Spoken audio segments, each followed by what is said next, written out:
Halo semuanya, salam Jasmira. Bertemu lagi dengan saya, Erin Octavian, dalam pembelajaran sejarah peminatan kelas 10.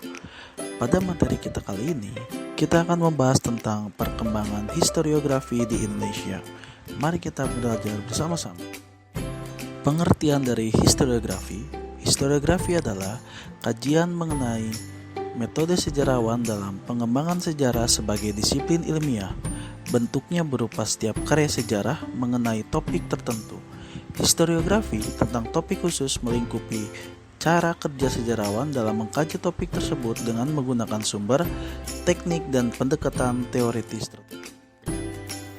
Pengertian historiografi menurut etimologi atau segi bahasa. Dalam bahasa Sanskerta, historiografi merupakan gabungan dua kata, yaitu histori yang berarti sejarah dan grafi yang berarti deskripsi atau penulisan.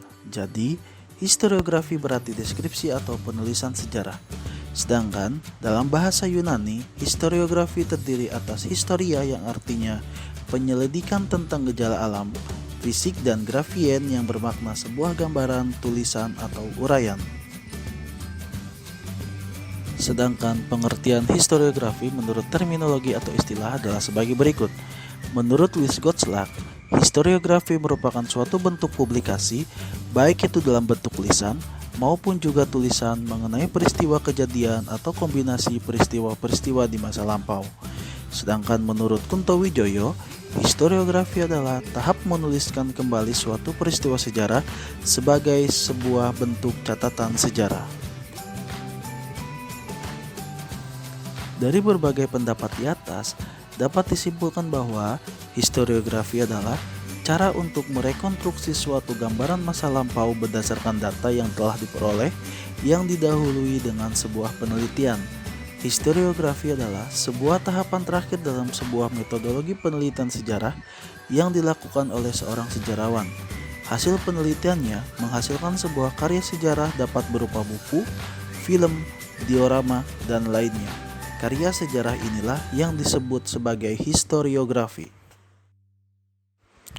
Perkembangan historiografi di Indonesia dibagi dalam 3 babak. Yang pertama, historiografi tradisional, yang kedua, historiografi kolonial, dan yang ketiga, historiografi modern.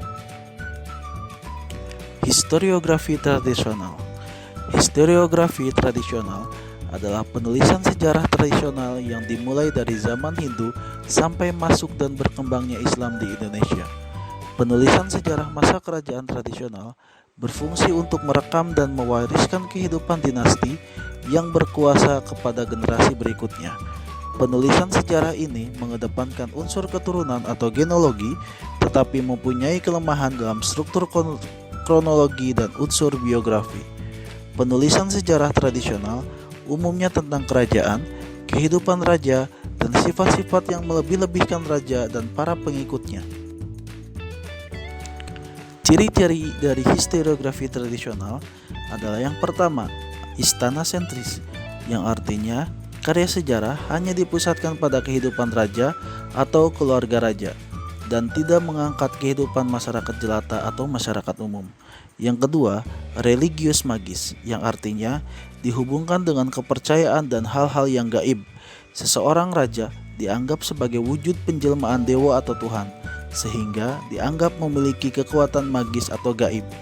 Yang ketiga, bersifat feodalistis aristokratis, artinya yang dibicarakan hanyalah kehidupan kaum bangsawan feodal, tidak ada sifat kerakyatannya, dan tidak memuat riwayat kehidupan rakyat, tidak membicarakan segi sosial dan ekonomi dari kehidupan rakyat. Kelebihan dari historiografi tradisional adalah sebagai berikut.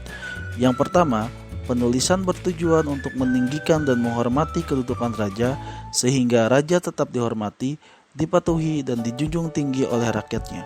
Yang kedua, raja dianggap sebagai keturunan dewa dan penjelmaan dewa, sehingga memunculkan anggapan bahwa setiap perkataan raja adalah benar atau sebuah sabda, sehingga segala perintah raja ditaati dan dituruti oleh rakyat. Sedangkan kelemahan dari historiografi tradisional adalah sebagai berikut. Yang pertama, dari isi penulisannya, raja dianggap memiliki kekuatan gaib atau sakti. Yang kedua, penulisan selalu dihubungkan dengan hal-hal gaib dan kepercayaan. Dan yang ketiga, penulisan hanya membahas tentang kehidupan bangsawan, sementara kehidupan rakyat sama sekali tidak dibahas. Selanjutnya, historiografi kolonial. Historiografi kolonial adalah historiografi yang ditulis pada saat pemerintahan kolonial Belanda, yakni sejak zaman VOC sampai ketika pemerintahan Hindia Belanda berakhir dan takluk kepada Jepang di tahun 1942. Penulisnya umumnya adalah orang-orang Belanda atau Eropa. Fokus utama historiografi kolonial adalah kehidupan warga Belanda di Indonesia. Misalnya, aktivitas-aktivitas warga Belanda, pemerintah kolonial, pegawai kompeni, dan kegiatan para gubernur jenderal dalam menjalankan tugasnya di Hindia Belanda. Ciri-ciri dari historiografi kolonial. Yang pertama, sudut pandang penulisannya adalah Nederland sentris atau Eropa sentris. Yang kedua, tulisannya bersifat subjektif pemerintah kolonial. Yang ketiga, dalam penyusunannya cenderung mengabaikan sumber lokal. Yang keempat, mengisahkan sejarah dari orang-orang besar, misalnya seorang Daedalus dan Raffles. Yang kelima, tulisannya bersifat diskriminatif terhadap rakyat Hindia Belanda. Kelebihan dari historiografi kolonial adalah sebagai berikut. Yang pertama, historiografi kolonial memberikan penguatan proses naturalisasi historiografi Indonesia. Yang kedua, kita mendapatkan gambaran fakta dan kejadian-kejadian di Indonesia masa Hindia Belanda, meskipun yang dominan adalah kepentingan Belanda. Yang ketiga, Indonesia diperkaya dengan literatur historiografi yang dihasilkan kolonial Belanda. Kekurangan dari historiografi kolonial adalah yang pertama, hanya membahas aktivitas kolonial Belanda dan sangat sedikit membahas tentang kaum pribumi atau orang Indonesia. Yang kedua, umumnya isi karya historiografi menyesuaikan dengan penafsiran pihak Belanda, sehingga semua yang mereka lakukan semasa penjajahan Belanda adalah hal benar menurut Belanda. Yang ketiga, sangat sedikit membahas tentang proses jatuhnya kekuasaan Belanda. Yang terakhir adalah historiografi modern.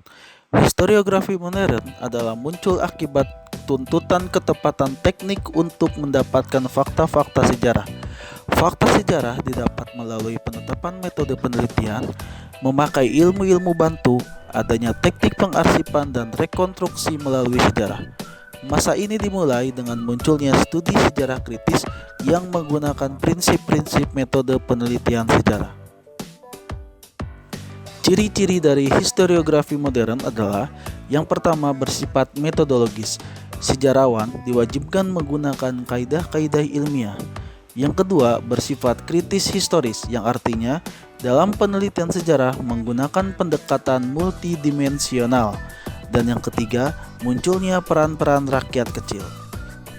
Kelebihan dari historiografi modern adalah yang pertama, mengubah pandangan religio-magis dan kosmologis atau kepercayaan pada hal-hal yang berkaitan mistis atau goib menjadi pandangan yang bersifat ilmiah. Yang kedua, memakai penulisan sejarah kritis. Yang ketiga, memakai pendekatan multidimensi. Dan yang keempat, memakai dinamika masyarakat Indonesia dan seluruh aspek kehidupan. Kekurangan dari historiografi modern adalah yang pertama, belum bisa menjelaskan sejarah dengan maksimal. Dan yang kedua, cenderung kurang fleksibel karena terlalu berpedoman terhadap metode ilmiah.